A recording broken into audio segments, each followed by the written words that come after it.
22년도에 일시적으로 이 부분에 대해서 1세대 1주택자에 대해서 기존에 11억 원인데 14억 원으로 해주자라는 이제 얘기가 있었습니다. 그래서 8월 국회에 논의를 하겠다라고 했는데 결국 이게 협상이 안 됐어요. 23년도 세제 개편안에도 이게 쉽사리 될 것인가 라는 거는 아직까지는 좀 의문점이 있습니다.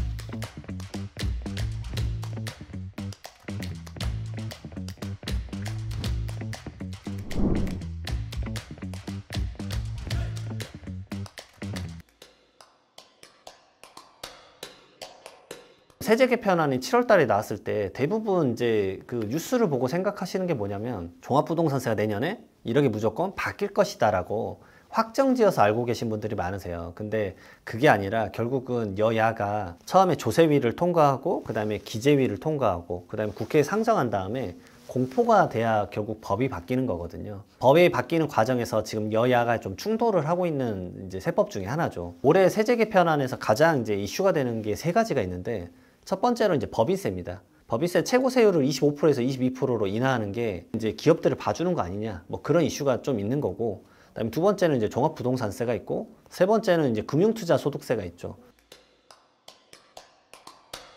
첫 번째 이제 세제 개편안 내용은 이 주택수에 따라서 중과세율 적용하는 걸 폐지하겠다는 내용입니다. 사실 이것만 되더라도 종합부동산세 부담이 확 줄어드실 거예요. 그리고 세율 자체도 전부 다 일반적으로 다 낮췄습니다. 그래서 최고 세율이 지금은 3%, 그 다음에 이제 이게 다주택자 중과세 적용되면 6%의 세율을 적용받는데 이 최고 세율이 2.7%로 바뀌거든요. 그러니까 종합부동산세에 대한 세부담 자체가 거의 많이 낮아지신다고 보시면 됩니다.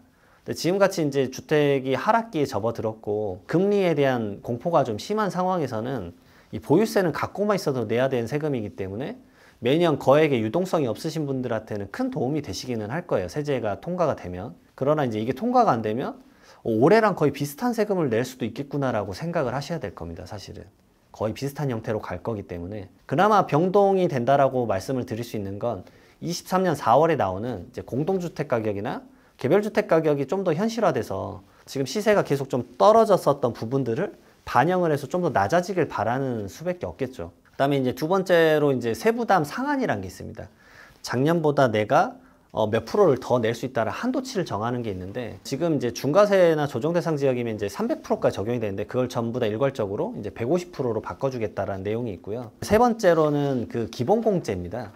지금 기본공제는 1인당 6억 원, 그 다음에 1세대 1주택이면 11억 원에 적용을 해주는데 이게 세제 개편안이 되면 일반적인 거는 공제가 9억 원, 그 다음에 1세대 1주택이면 12억 원에 공제를 해주겠다라는 내용을 지금 얘기를 하고 있죠. 일반적으로 1세대 1주택자만 11억 원에서 12억 원이 되는 거고 그 외 모든 사람은 6억 원에서 9억 원으로 바뀝니다. 그게 다주택자도 아니면 2주택자도 마찬가지로 그래 바뀝니다.